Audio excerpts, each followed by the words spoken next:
Good afternoon, everyone, and welcome on this Sunday afternoon. Thank you for joining us for today's webinar, Life with Scleroderma Personal Stories. It's great to see you all here this afternoon on this snowy Sunday in Halifax. So certainly welcome. We look forward to hearing from our many panelists today and hearing from some of their stories. So really looking forward to that today.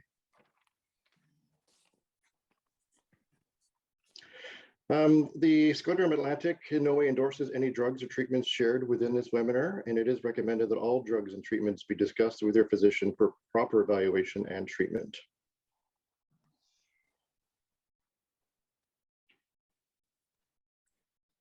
There will be an opportunity to ask questions at the end of today's webinar, and you'll be able to do that through the chat function. So you can see the Q&A on the bottom of your screen, on the bottom of your Zoom screen. You can type and send your question. And same as if you're using a tablet, it'd be up on the top right-hand corner.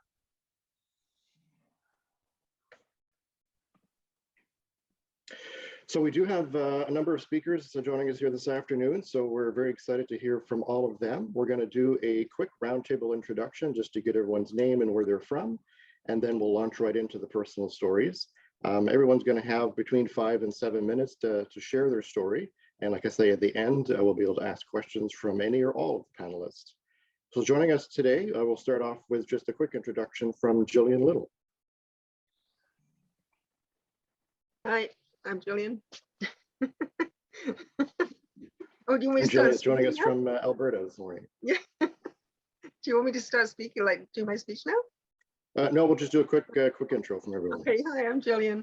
I'm from Edmonton, Alberta, and I'm the Alberta representative for Scleroderma Canada. Thank you, Jillian. And we have Charles Reed. Hi, my name's Charles Reed. I'm in New Brunswick, and I've had scleroderma for the past 5 years. And I think, like everybody else, I got a story to tell. That's great. We look forward to hearing it, Charles. Tanya Acorn. Hi, I'm Tanya Acorn, and I live in Nova Scotia, and I am the wife of Ken Rosie, who has scleroderma. Thank you, Tanya. Beth Parker. I think we may have lost Beth there. Oh, she may have hit a wrong button. That's what happens sometimes with Zoom calls. And we'll jump over to Jeannie Tom. Hi, I'm Jeannie Tom from Toronto. I have pulmonary hypertension, pulmonary fibrosis secondary to scleroderma. I am also the co-lead for a pulmonary fibrosis support group through University Health Network in Toronto. Welcome, Jeannie. We're certainly well represented across the country today too, which is great. And Beth Parker, I'm sure will join us back shortly. She is from Nova Scotia. She lives with scleroderma as well. So let's start off, and we'll start off hearing from Jillian. Okay. Yeah, so yeah, hello everybody. It's snowy here too, and minus 17, I think right now. It was used to be minus 30 a couple of days ago, but that's okay. I live in Alberta, as I just told you, and this is my scleroderma story. In January of 1994, I was 34 years old, 9 months pregnant, and living in a small village actually in Ontario, and working as a dental hygienist in Huntsville. My last day of work was supposed to be the day after my second child was born. Needless to say, I didn't make it to the hospital. I didn't make it to the to work. Baby was born during a snowstorm in which the midwife got stuck in her driveway, and I didn't make it to the hospital. We didn't even try because of the storm. And my mom and husband delivered our child, but that's another story. Okay, so back to the scleroderma story. A week went by and we finally made it to Huntsville to see my family doctor. I was concerned that the symptoms that I'd been experiencing during my pregnancy were still there, like the heartburn and the stiff joints, the numb hands and the fatigue. And I just passed them off as being products of pregnancy before. And they're also living with an active 2-year-old. Also, I've always had cold hands my whole life, and didn't think anything of of my hands turning blue all the time. So anyways, I went to the doctor and he said that he thought I may have lupus. So sent me off for tests. Test came back negative for lupus, positive for scleroderma. In my case, the limited or crest variant. At that time, I wasn't displaying any telangiectasia, the red spots, and I hadn't suffered any digital ulcers at that point. They came later. Because I wanted to breastfeed my child, I didn't take any of the hardcore drugs that were offered. So I just did what I could, accepted help when it was offered, and tried to rest when the kids did. Time passed and we moved south to be closer to my husband's work. And my worst symptom at that time was just the extreme fatigue. Caring for 2 active kids under 4 can be tiring, but when you couple that with having scleroderma, that's a completely different type of tired. Then in 1996, I started having trouble with my heart. I proceeded to faint in the hospital emergency room and was put right into ICU. I don't remember much of the time that I spent there, but at one point they were discussing heart replacement. I did pull through and was told that I had experienced some myocarditis, which had left me with atrial tachycardia. And when I came home, I had to spend some time in a wheelchair because my muscles had completely atrophied. And so I had to build up my strength before I could start walking again. Nobody could say whether myocarditis is part of my scleroderma or not. The only reason they called it a myocarditis is because I recovered from it. But having scleroderma certainly didn't help any. In 1997, we moved to Alberta, Edmonton, to be closer to family and away from the 401, which is a horrible, horrible highway. But anyways, that's another story. And it's in Edmonton that I started getting involved with the support groups. At that time, it was the only chapter in the American Scleroderma Foundation. So we were the only Canadian chapter in Alberta. And that evolved, but that's again another story. There's lots of stories in scleroderma, but anyways. I had regular checkups with my many specialists, each dealing with a different aspect of my scleroderma. And I learned to live with what my symptoms presented me with. I learned to listen to my body and to get it to act accordingly. Fast forward 20 years to 2017, I had an ablation done on my heart, which seems to have taken care of the arrhythmias, thank goodness. I still experience Raynaud's syndrome when cold, hungry, or stressed out. And GERD is always a threat, the acid reflux. But if I practice preventative measures and take care of myself, I can manage my symptoms quite well. I'm lucky to be able to do that.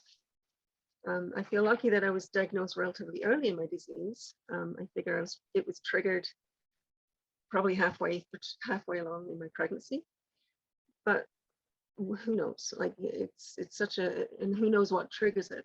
They haven't found that out yet. So it could be a combination of things. And because I worked with my hands as a dental hygienist during that early time, I was able to maintain my manual dexterity.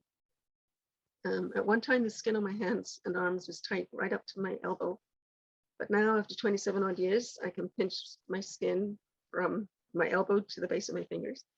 Now, whether that's part of the disease going through its different stages or just me getting old and losing the elasticity of my skin, who knows? Who can say? But there are no cure, because there is no cure for scleroderma yet. Yes, we are left with managing our symptoms, and preventative measures are by far the best way. Staying warm will, for the most part, prevent a full-blown Raynaud's attack, unless you're actually stressed out, which happens a lot. And in the winter right now, I have electric glove liners, which I wear under a pair of fleece-lined leather mitts to keep my hands warm, a merino wool necky, a woolen hat with earmuffs, ear flaps, thermal underwear, down-filled coat which covers my butt, 2 pairs of woolen socks and thick-soled winter boots to keep me off the snow. So I might not look very chic, but I do stay warm. I raise the head of my bed, wait at least 2 hours after eating a meal before lying down. And I know which foods trigger my GERD. And that's one of the main things to learn about yourself. I do occasionally get digital ulcers. They're extremely painful and super slow to heal. I use a variety of ointments which have an analgesic in them to dull the pain, usually benzocaine or lidocaine, the stuff that dentists put in the gums before they give you a needle. And I use finger cots to protect them during the healing process. Scleroderma does change us and challenges us to adapt our ways, but it doesn't own us. We're just an altered version of who we once were. And that's my story.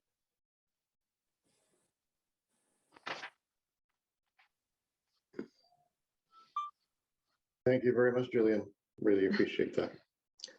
We're going to move on next to Charles Reed. Hello. I was making my notes here for this meeting, and one of the things that I wrote down is the title, of course, Life with Scleroderma, and then I wrote down, or Life with Scleroderma in New Brunswick, which is a real treat. And then Life with Scleroderma during a pandemic, and everything is much different. And by the way, I'm age 70 years old, and I used to run my own wealth management company until I was forced to retire because of sickness. I was diagnosed at age 65 with polymyalgia rheumatica. Okay, and you know, I did all the research, read about it, and wasn't getting any better, so I started bugging my doctor my GP to send me to a rheumatologist, which he did. I went to a clinic, she confirmed, yep, yes, you have PMR, and there's no need for you to come back and see me again. So I wasn't getting any better, so I went back. And this is being your own advocate, okay? So I went back and I bugged and bugged and bugged, and I got a referral back to the rheumatologist, and that took 2 years. I was in the rheumatologist's office for about 5 minutes, and she said, "You know what? You have scleroderma." Oh, I said, "Oh, is that right?" And I said, "I don't even know what that is. I don't even know how to spell it." So, in any way, at this point in time, I'm 67 years old. I've gone 2 years without any treatments whatsoever. And then I had to get off my high horse and go on to a different learning curve, meaning you had to learn to do things different. Okay, so for example, okay, if you want to wash your feet in the shower, you got to leave the plug in because you can't bend over. Okay, or you're either going to go down or you're not going to be able to get up. And that's tough for an individual like me who went from being extremely active. I walked 3 to 4 miles every day, even in the winter, and went from that to 0 in about 24 hours. So that was a little tough. I now walk with a cane, and I have a disability scooter, which is another story. And if I have time at the end, I'll tell you a good one. Anyway, doing different things, like putting socks on in the morning. What you want to do with that is to make sure that you use the lowest seat in your house to put your socks on, because you can't bend that well. So when you do that, and everybody's got the lowest seat in the house, in every house in Canada. It's called a toilet. So, and it's an easy way, but you have to learn to adapt to different things. The symptoms that I had was pain, lots of pain, pretty much from the hips down to my ankles. The shortness of breath, everybody's experiencing that. I had problems with my heart. I have Raynaud's, and the problems with my heart have been corrected, which is good. And now we're going to work on the shortness of breath. The problem is you only have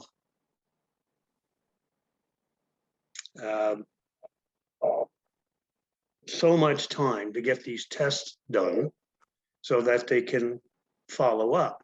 And with the pandemic, what happened, it took all the wait times and stretched them way out. And for example, I need for my respirologist to help me with the shortness of breath, I need to go to a pulmonary clinic. And he said, well, we'll make an appointment for you in September. I said, okay, that's no problem. So I finally got the appointment, and it's for this February, which is 6 months, to go to a pulmonary clinic. I mean, there's not that many people going to there, but they explained that after every test that the technician does, she has to clean the whole room thoroughly. So they can only do a couple of tests each day. But that's living with the pandemic. And, you know, there's things, all of a sudden the hospital's closed down, you can't get blood work done. I had a echocardiogram about 3 days ago or more. And the technician was saying, you know, if this keeps up, we won't be working very much over Christmas or New Year's. So that's just part of it. I guess the most frustrating part for me has been the lack of awareness in this province about scleroderma. Nobody knows what it is. Nobody knows the treatments. Out of the 6 or 7 doctors that I've seen, 2 of them knew what it was. And my own GP, who's been in practice for 30 years, had to Google it. And so there's absolutely no awareness for the general public, and very little along in the medical community. Now, as an example, they sent me to a dermatologist because of a rash that I had. And after, she didn't know what the rash was, but you know, she gave me a cream. And when I was leaving the examining room, her and her nurse were in the hallway on a computer looking up scleroderma under Dr. Google. Anyway, but that's very frustrating because if you don't know what it is, you don't know how to treat it, okay? And one of the things, I'm just checking my time here, there's not much positive that I can say about what's been going on with scleroderma with me. But one of the most positive things is that my wife, my caregiver, learned how to drive the lawnmower, and she does quite a good job.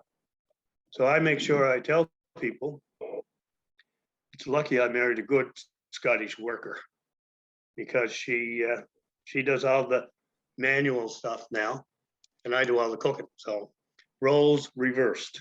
Anyway, and I think if you don't have the caregiver that is concerned and knows a lot of the situations that you're in, you will not, actually what I tell people, if it wasn't for Helen, I wouldn't be alive today.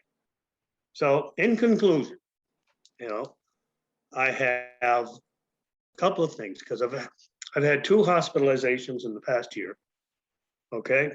And these are some of the things that I learned over the past year. First thing that nurses are taught in nursing school is to say, I'll be right back, never to be seen again. Doctors will defend each other to the death, so don't criticize. You need these doctors, okay? So stay away from that. And the last thing is, hospitals are no place for sick people. So thank you for the time. And let's move on to someone else.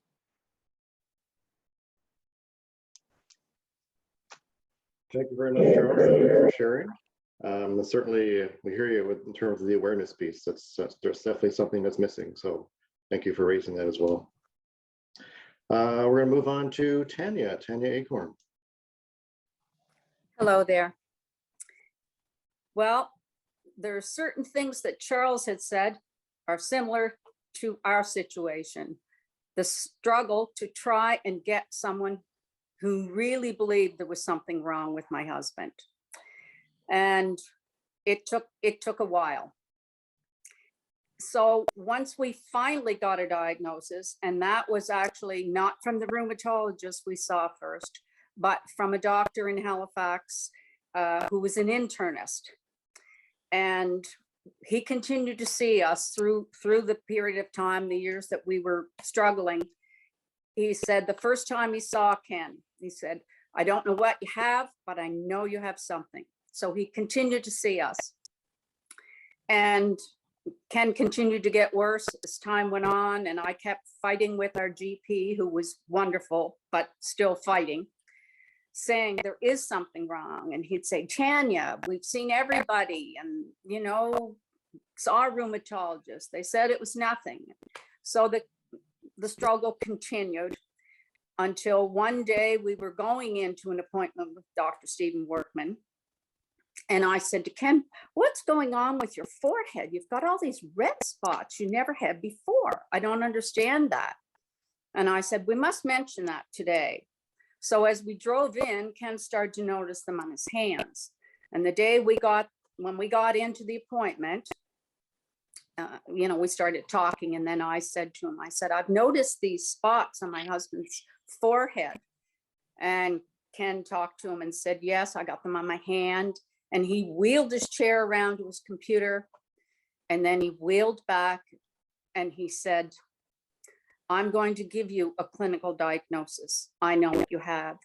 You have scleroderma, and I will make sure you get back to a rheumatologist immediately.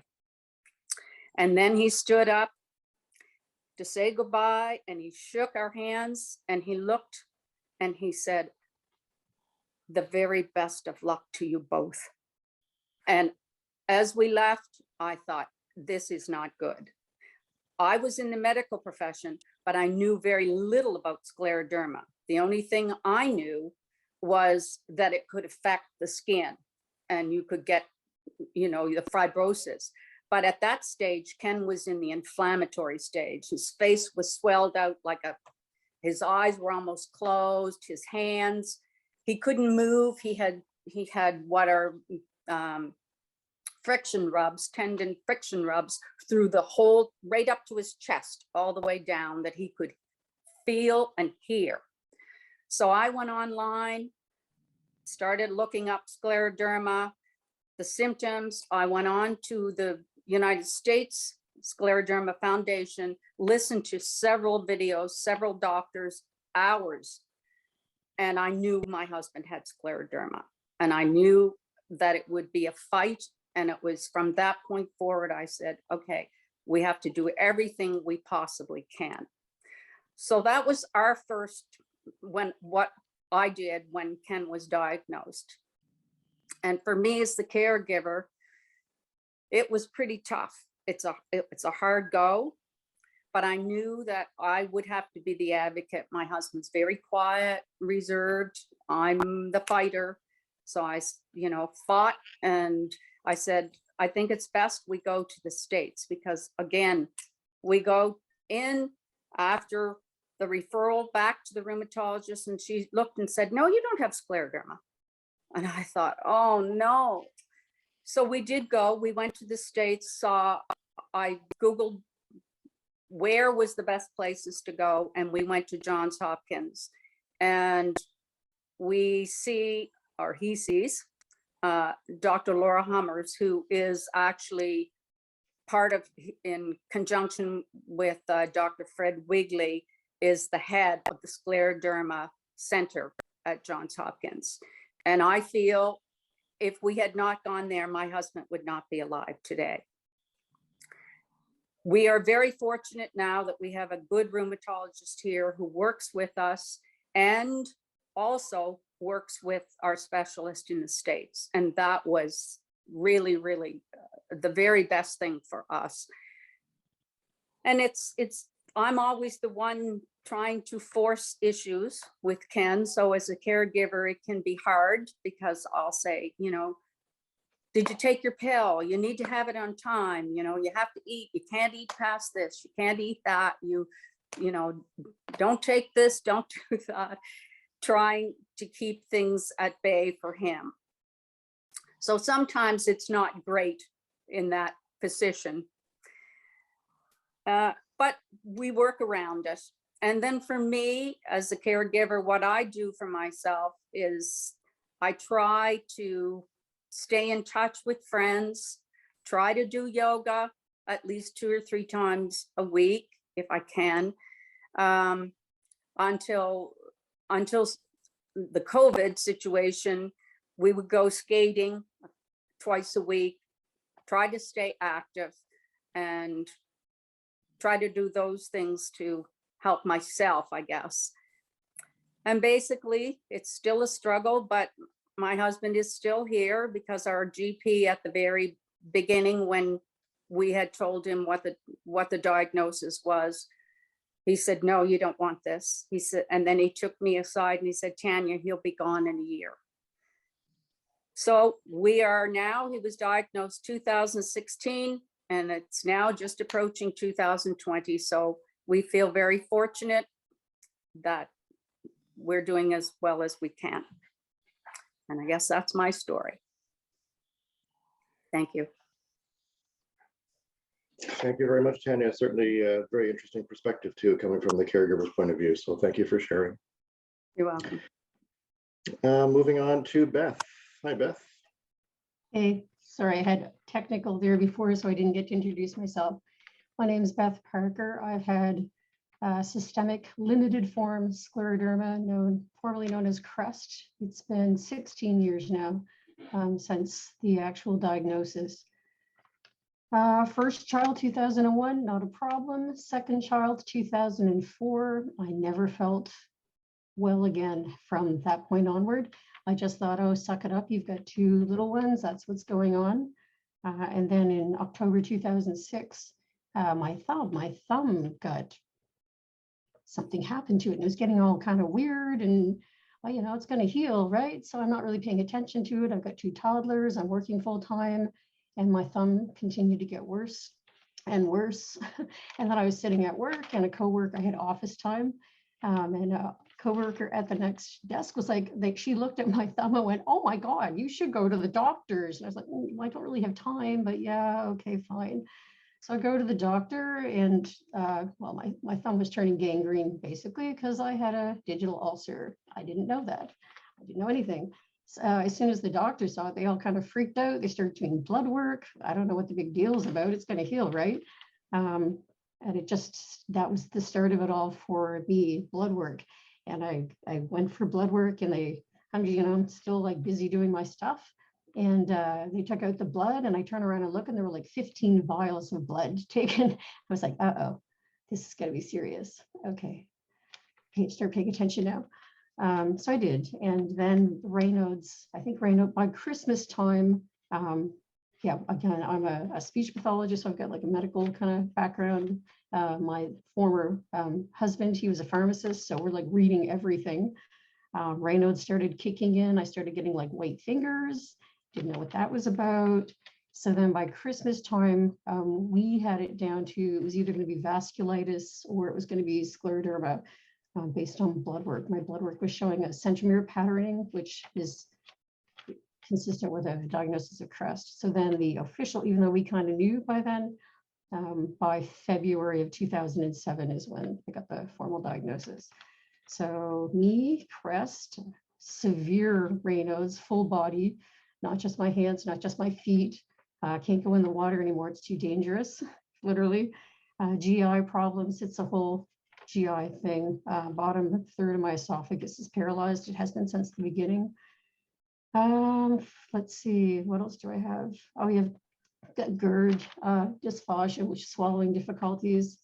The last 4 or 5 years, I've had calcinosis in my fingers, which has been challenging. I'd probably do all the same regular stuff that everybody does, blood work, heart stuff, pulmonary function. I just had a gastroscope and discovered I have an ulcerated esophagus. Not so grand, so I'm looking after that. I've got calcinosis, weeping from my fingers. It has times when they just are really messy to deal with. Cellulitis is a thing that I get, unfortunately, quite frequently and end up on IVs a couple of times a day and emerge, which isn't so much fun. I used to have a lot of ulcers initially, like probably the first 4 years before I got really good at managing. Now I don't get them at all. Now I can tell by the look of my fingertips if there's like a little pit started for me. As soon as I see that pit started, I know that the battle is on, and I've got to like up everything I do to try to win the war and not have that turn into an ulcer. And I've been pretty successful doing that. So that's my medical. I do a ton of stuff to look after myself. I'm a book nerd, so I read a lot.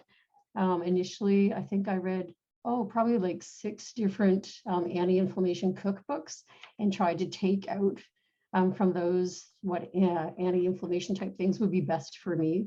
Another book that I absolutely love that I do have to mention, it's a little bit old now, but I loved it, and it really kind of helped me start thinking. Book by what's her name? Donna Jackson Nakazawa, The Autoimmune Epidemic.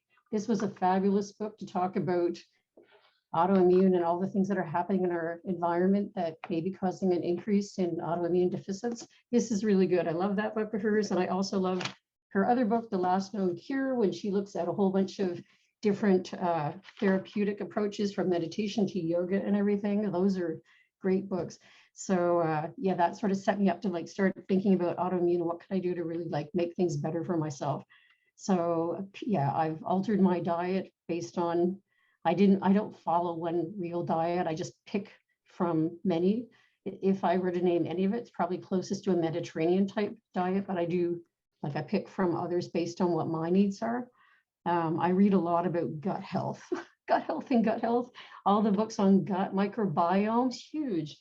That's a huge thing. Really, really important research going on there. If we can improve our gut health, leaky gut, and there's so many things that can really impact us. So I'm a huge one for gut care, and I'm always up on the research in that coming out is really cool. So again, book nerd is serving me very well.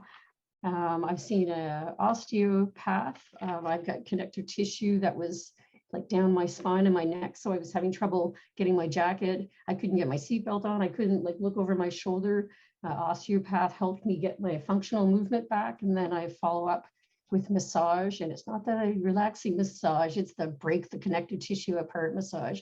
So that really keeps me moving. And I love that, even though it hurts, but afterwards it's so good. Yeah, I can just keep moving.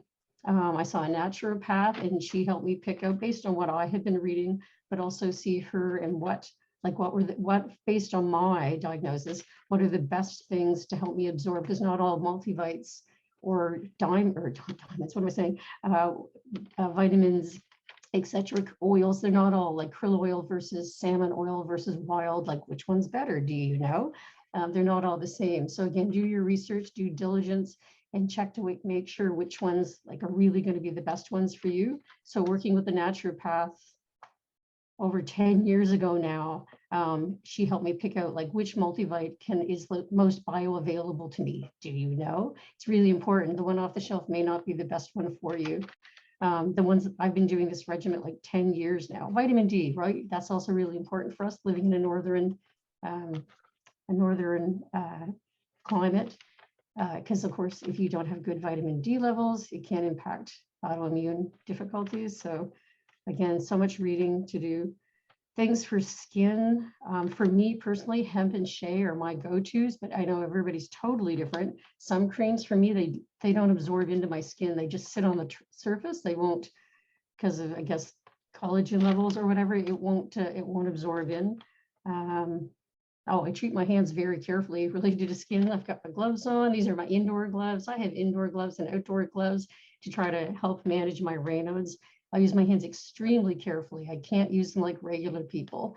I can, but I'll damage them in a heartbeat.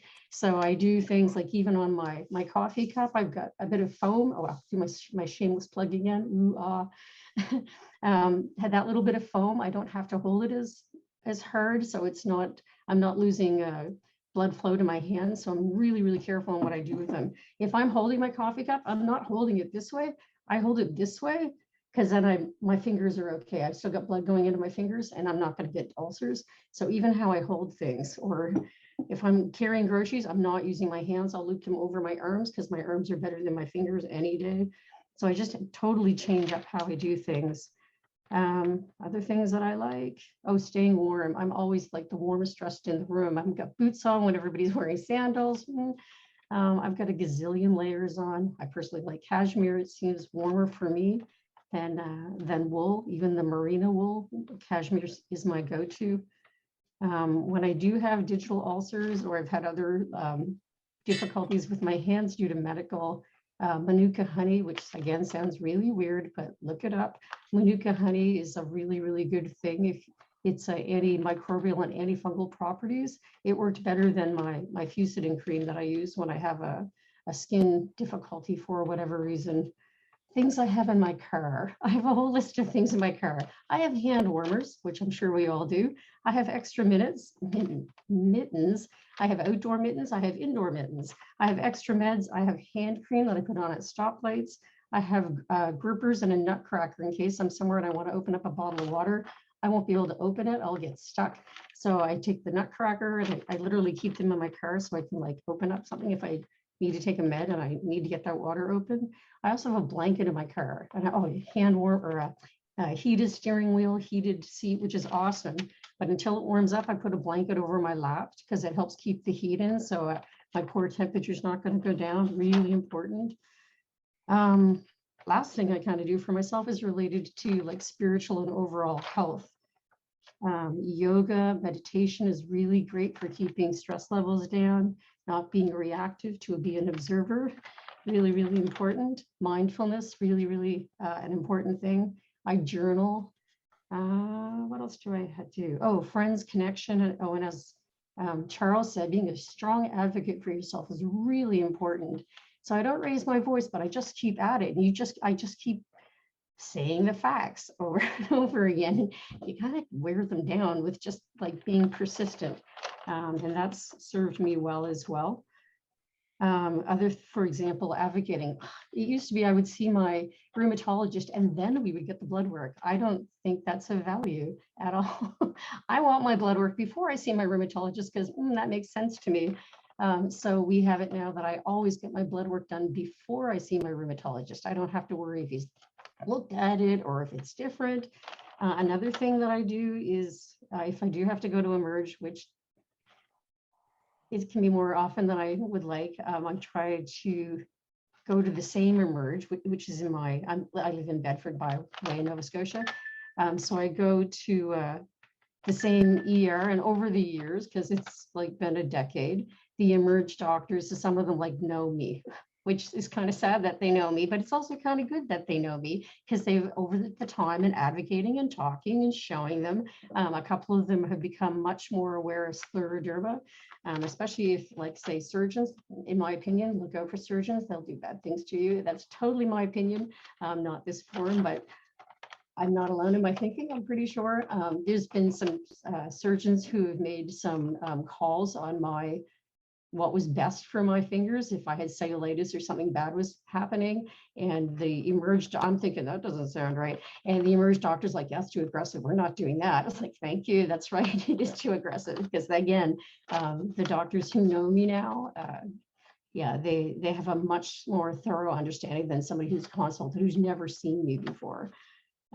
So yeah. And my other thing, which I know Michelle or a couple other people will know, is early on, like 10 years ago, we would get these forms to fill out and it would say patient. I was like scratching out. It's like, I am not a patient. I'm a patient when I'm in the hospital. When I am not in the hospital, I am a person living with scleroderma. Huge difference, huge difference in your mindset. I'm glad now that we're finally calling it people living with scleroderma and not calling us patients. I just think that's defeatist in my opinion, totally. it's not the right way to be thinking about yourself. Yeah, and what else do I have? Oh, something else that I do as an advocate, when I go and get my pulmonary function, because it's been so many years, or blood work, I say to the doctor, can you pull up like the results from the last 5 years and put it on a graph so I can see how I'm doing? Really important to know, how am I doing with my pulmonary function? Has it changed? Because if they just keep telling you every year, you don't really get a good feeling for what's going on. Am I slowly dipping down, or am I staying steady? Like, where am I? So advocating for that type of information, even blood work, like, hey, how are my levels? Can you show me? And they'll be like, oh, because they're busy, but they'll show you. And again, if you're just, developing rapport with your healthcare professionals can be really, really important. For me, I also have swallowing difficulties, which is awful.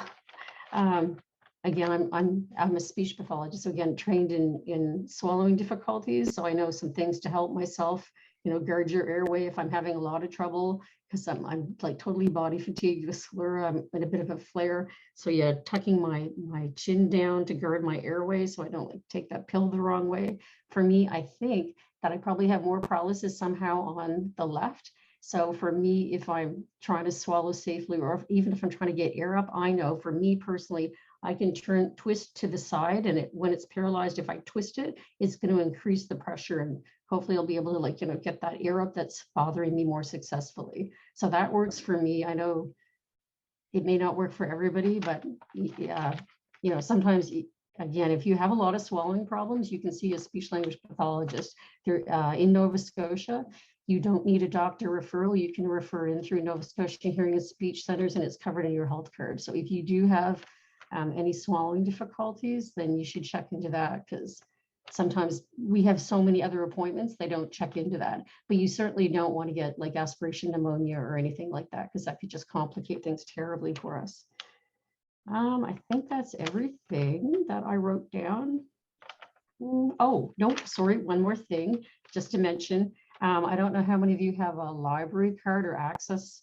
There's a library app that you can get, which is lovely, called Overdrive. And if you have Overdrive, you can have access to all of the ebooks and resources. So again, if we can't get out, which we can't, you can download ebooks. So there's a ton of ebooks, but you can also get access. Well, what do I read? I read cookbooks. I'm reading all my anti-inflammation cookbooks. There's things related to gut health, but also health magazines. So you can go on and get the free app called, oh, sorry, no, it's called Libby. It's not Overdrive anymore, it's Libby. So you can download Libby. I love getting, they have health apps. There's anti-inflammation, better nutrition is my utter favorite one to read. Yeah, so it's great. So you can keep things out for 21 days at times down. And then, yeah, for example, yeah, here's things I have open in my Libby. If you can see that. So what have I got? I have gut health, clutter-free home, chicken, anti-inflammation. Yeah, I like reading about France. I've got stuff on self-care, tons of things. And again, all free at our fingertips. And you can, if you really like the magazine, you just keep renewing it. And you get a new one every month. So again, lots of free resources. Sometimes I know we're strapped. I'm still very lucky. I still work. I work full-time, which is a little rough, not gonna lie. But yeah, since I'm divorced now, I work full-time, and it's a little rough, but as long as I manage myself really, really carefully, I'm still going. Yeah, that's everything for me. Thank you, Beth. And Jeannie, moving over to Jeannie.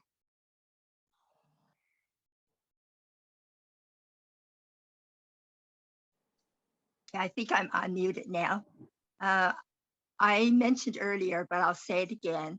I have pulmonary hypertension, pulmonary fibrosis, secondary to scleroderma.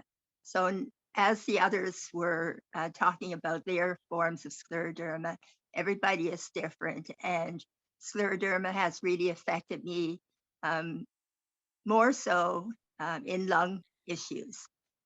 My initial symptoms began in 1999 when I was teaching school. And my students had said to me one day, "Oh, Miss Tom, your hands are blue." And I looked, and sure enough, they were blue. I knew they were cold, but I didn't really think that the color had changed. So I monitored it for a while. And then I ended up seeing my family doctor, and she just said, oh, you need to keep your hands warm and do arm circles to get the blood flow circulation. So there was no treatment given for the Raynaud's, which I learned later was Raynaud's. So I find that with exposure to cold temperatures, refrigeration, air conditioning, stress, they all lend themselves to my getting the discolored fingers. And there's also pain with them when my fingers are blue and they lack oxygen. Then when they're blue, there's a pins and needles sensation.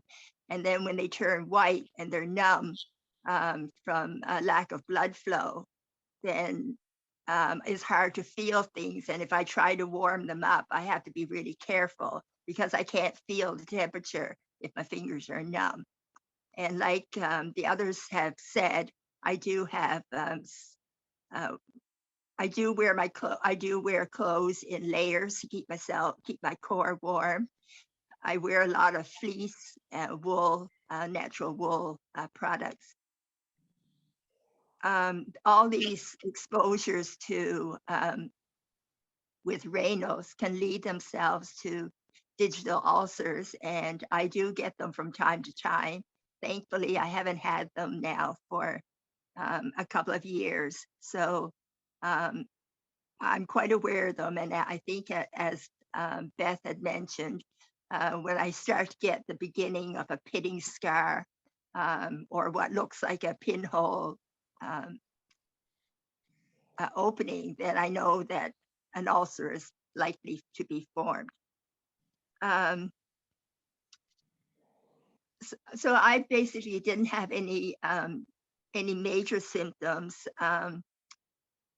from 1999 till about 2006. And then I had a problem with a leg swelling and a wound on my leg. So I went to see a dermatologist, and she sent me to a rheumatologist. And the rheumatologist determined that I did have scleroderma. And she continued to monitor me. Then in 2010, it was a year after I had a bad bout of pneumonia and I still didn't feel well. I had to self-advocate to my respirologist for additional testing to determine why I was still having various feelings of illness. I had I found that I would get short of breath with minimal exertion. I had Raynaud's, and I would get dizzy from time to time. I had leg edema and extreme fatigue. So the testing revealed I had an echocardiogram and a CAT scan. And the echo determined that I had elevated blood pressures in the lungs, which is pulmonary hypertension. So I spent, I say, a good 2 years or so learning about pulmonary hypertension, that when the other symptoms came along, I really didn't know a lot about them. So I saw the pulmonary hypertension. I ended up going to the pulmonary hypertension clinic at University Health Network for treatment. And then they said that my condition wasn't too serious and that they would monitor me quarterly. In 2011, I had a case of a pulmonary embolism in the spring of, in the winter of 2011, but by spring it had cleared. So at that point, they had given me a blood thinner and oxygen. And I still am taking blood thinners now because I'm prone to getting blood clots. And the oxygen, I'm on 4 liters of continuous for exertion. So my symptoms with pulmonary hypertension I mentioned, but the CAT scan that I had done, I had another CAT scan done like through the pulmonary embolism period. And it had determined that I had pulmonary fibrosis that was secondary to scleroderma. So the symptoms I experienced then were so much similar to the pulmonary hypertension that I didn't really notice that they were much different. So I would get dry coughs, and then again, resulting from the same reasons as with the pulmonary hypertension, shortness of breath with minimal exertion. I had gradual weight loss and loss of appetite, chest tightness. The Raynaud's continued the same. And I think with the lack of or inadequate oxygen flow, I would get brain fog and some memory loss. And then most noticeably with pulmonary fibrosis, my fingertips are rounded at the top, and that's a sign of pulmonary fibrosis. So then now I have pulmonary hypertension and pulmonary fibrosis. I also experienced some GI problems with esophageal dysmotility, which meant that I had difficulty swallowing fibrous foods, so red meats or crunchy, crispy vegetables or food. I would have a hard time swallowing them. Drinking water was a major problem and still is from time to time. So I have to keep my chin tucked in when I'm drinking water. I no longer drink cold water. I drink room temperature water. And I think through managing my dietary choices, I am on a fluid restriction of 1,500 milliliters of liquid a day and 1,500 milligrams of sodium a day. So I have to be quite mindful of the choices that I make for my daily intake of food. I tend to eat 3 to 5 times a day, so small meals, with protein at each meal. And then when I'm sleeping, to prevent the acid reflux, I sleep on a wedge pillow. I also am mindful to stay upright for at least 2 hours after eating before lying down. And I tend to snack on frozen fruits to quench my thirst and to give me some added nutrition for my snacks. And then I know time is really running out, but I'll mention briefly some of the medications that I'm taking. I'm on an immunosuppressant, CellCept, to reduce inflammation and to improve lung function. It also has helped to loosen the skin thickness on my hands, so I'm now able to make a fist, and it helps me to grasp items more easily. I take a calcium channel blocker to dilate the blood vessels to help with Raynaud's. I still am on a blood thinner, and I take an inhaler because I have symptoms of obstructive lung disease with symptoms of wheezing. I also take an iron supplement and vitamin D, and as I mentioned, I'm on supplemental oxygen.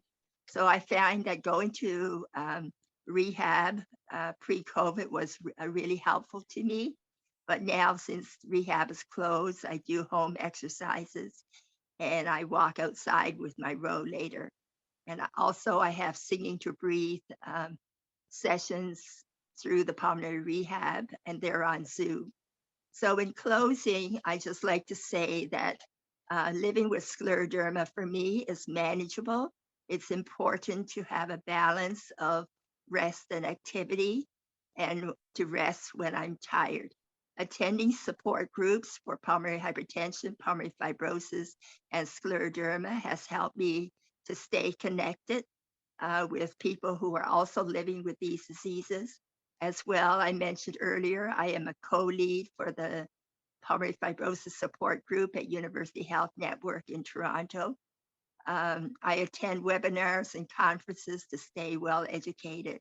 So maintaining a positive attitude to being an empowered patient and focusing on what I can do each day helps me to deal with scleroderma. I like I also am quite grateful to have a wonderful and excellent interdisciplinary team helping me to manage my health. And in closing, I'd like to thank Scleroderma Atlantic for giving me the opportunity to share a kernel of my journey. Thank you.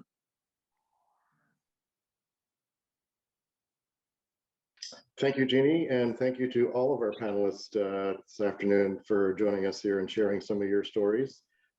Great to hear the different perspectives, and certainly I know I learned a lot, and I think the folks out there who are viewing certainly can take what you're saying and definitely take it to heart, and it's good. So it's thank you for sharing. I think that's the most important piece that I want to get out is thank you for taking the opportunity to share your personal story. If there are any questions, you can ask them now through the Q&A function. So either at the bottom of your screen or at the top of your screen, depending if you're using a computer or a tablet. So feel free to ask. We have a few minutes left. Feel free to ask any questions that you may have. There's one thing that I was curious about. I don't know if anyone wants to take this in particular, but with the holidays coming up, I'm wondering how you practice self-care over the holidays. Is there anything different in your routines because it's busy times and it's just a different time of year, a busier time of year? Is there anything that you do differently to practice self-care over the holidays? Does anyone want to weigh in on that?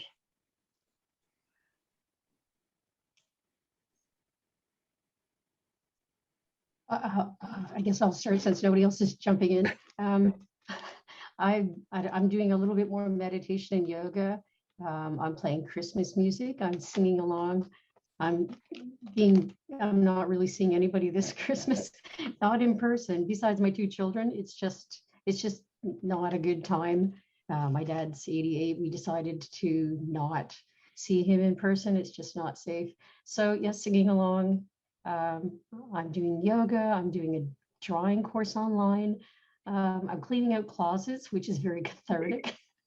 So I'm just doing things that make me happy, basically, and some things that are on my list that I don't get to. That's great. Julie? We're again, because of COVID, we're not seeing anybody or having anybody over. So we're just the two of us, my husband and I, we're just gonna escape up to this beautiful part of the country and live, just go outside as much as we can, weather permitting, and enjoy my husband's a really big, like he loves to skate on the lake. So he's made a skate rink, and we surround it with Christmas lights. So it's on for anybody to use. So we kind of embrace the winter is what we try to do. And where we do that, whether it's festive season or not, it's just you gotta look for the good parts of your life, right? So that's kind of where we go. Eat, treat ourselves with some good food and healthy eating, and that's kind of where we're at right now. Great, thanks. Hey, I don't see any questions in the Q&A, so we'll just give another second or so, and then we'll. I know we're coming up to 3 o'clock Atlantic, so we'll wrap things up shortly. Jason, there is one there from Laura, if you can see that. Oh, sorry, I didn't see that. No, could you read that? Sorry, I didn't see that. Yep, sure thing. This is for Beth and Jeannie. Laura's wondering, why do you tuck your chin when you drink? Will that stop the liquid from going straight into her lungs, as it sometimes does? Yes. Yeah, because of the way your anatomy is, if I tip my head forward, I'm going to cover up my airway. So it's more protected that way. So if I tip my head forward due to a physical anatomy, I'll cover up. There's the epiglottis and the area epiglottis. They'll fold over even more so over your pathway to your lungs. So it's more protected that way.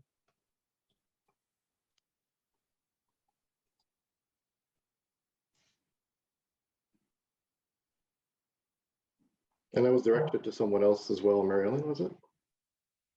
Yeah, it was Well, also directed to Jeannie there. If Jeannie has any other the further question input. is already answered. Perfect. I have Laura- another. Oh, I Go have ahead. another, which kind of relates to that. When I have my pulmonary function test done, which I had done every year, you can actually take you don't have to sit up straight to do your pulmonary function test. You can actually hold it in your hand. And for me, when you have to do the big deep breath in, I can't do it sitting up straight. I have to lean my head forward. So for the same probably for the same reasons, if you can talk with the tech that's doing the test, you'll get a much better result for the pulmonary function test if you're actually able to do the test properly. So just bear that in mind as well. great, thank I'll you. try that next time, Jillian. And I'm not seeing any other, is there any other questions that we see? I've got one more for Beth.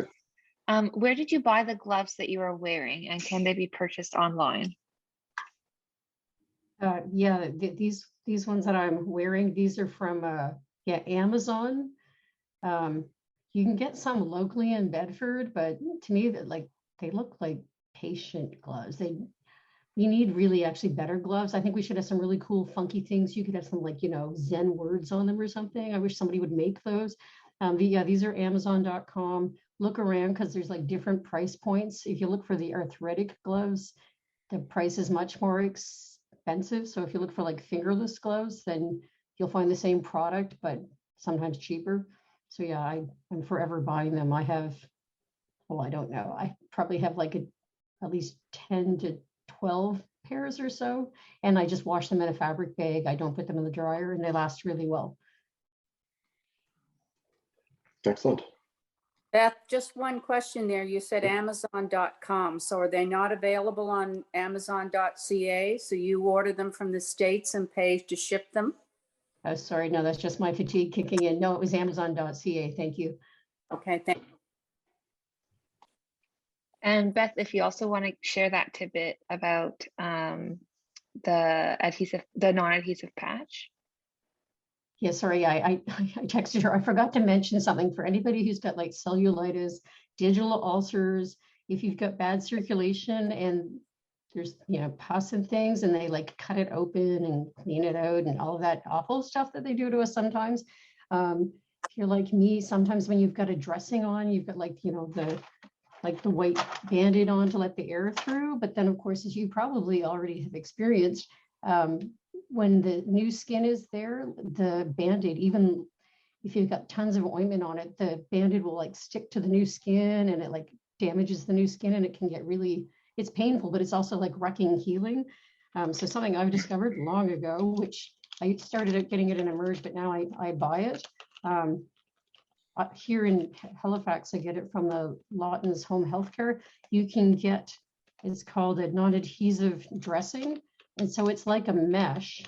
I'll hold it up, I don't know if you can see it. It's like a mesh, and it's got Vaseline on it. So when I have trouble, if they've opened up something for drainage, I'll put on my Fusidin or whatever my ointment is. Oh yeah, and I do ointments, never creams, because creams don't clean well, as you probably already know. Ointments are way better. Anyway, so your ointment, but then there's it's like a mesh. Here, let me see if I can hold it up. So I cut off a piece of the mesh before I put the Band-Aid on, and it won't stick to the new skin, or if it's opened up or there's a sore, it won't stick to it, and it's so much better. I forgot to mention it, but anybody who suffers from that, knowing and that you can buy this stuff, or sometimes if you're at Emerge and you're talking to a nurse who knows you well, you can ask for, can I have one of those for home? And they'll give you a little bit for home sometimes. They're not, what is this? This wasn't, this was $3.75, and I just cut out what I need and I put it on. But even for calcinosis, when it's weeping and it's a big mess, I'll put the Fusidin on so it doesn't get infected, and then I'll cover it with that before I put the bandage and everything over it. So if you don't know about that product, and it doesn't seem to be common, but it's really, really good to save the pain and also not damage the new skin. So yeah, if you don't know it, If you go to like any of the home healthcare places and just ask for the non-adhesive dressing, and it should be mesh with like a Vaseline on it. Really highly recommended. Excellent. All right. Was that, I think that was all. Oh, sorry. I can't There's see, one so let's more. get- That's okay. Okay. Maybe we'll do one more.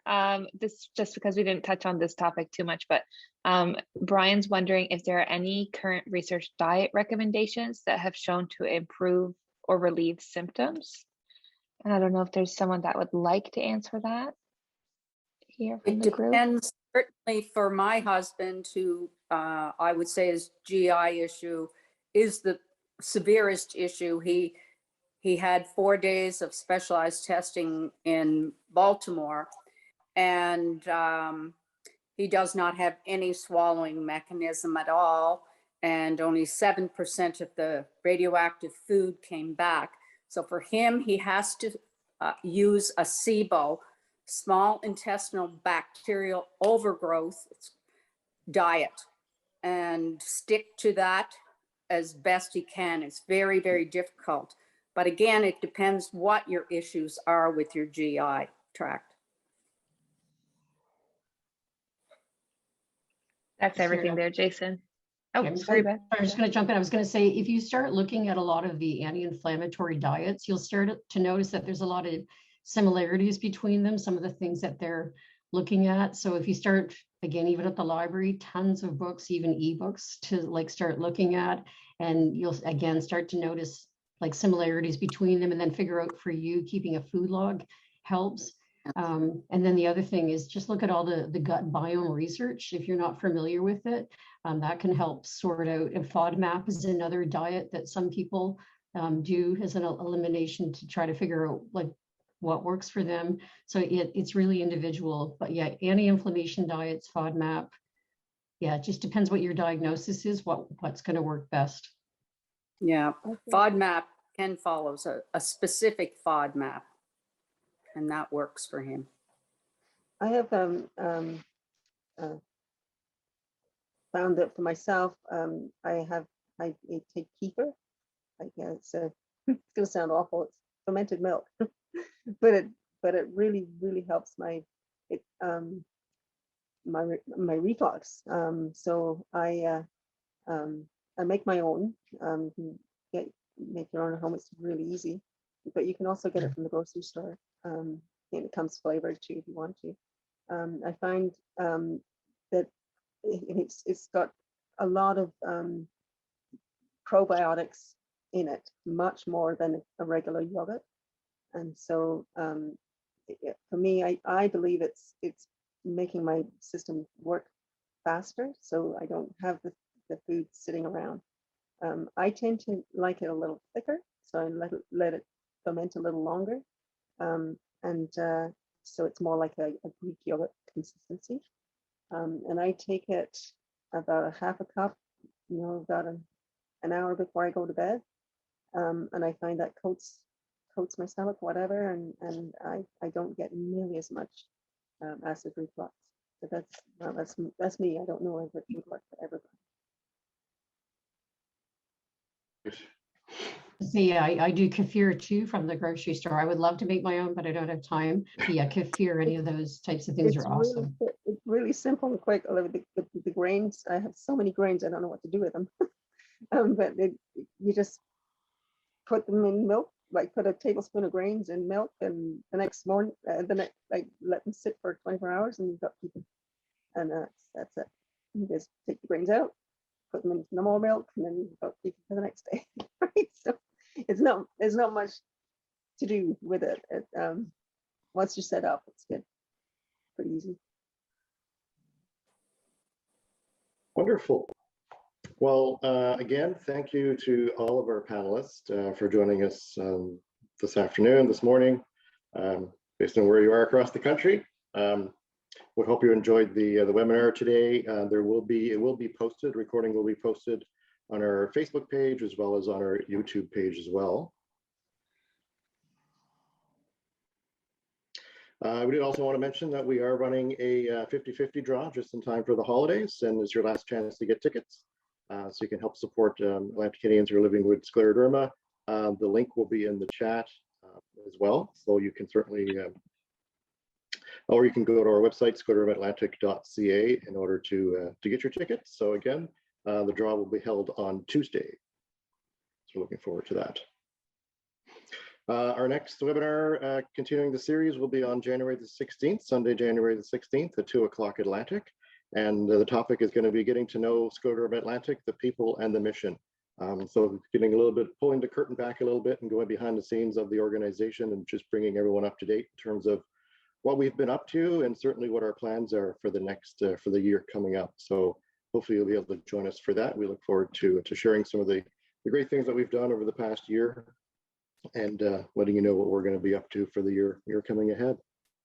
So again, just want to certainly thank everyone for joining us this afternoon.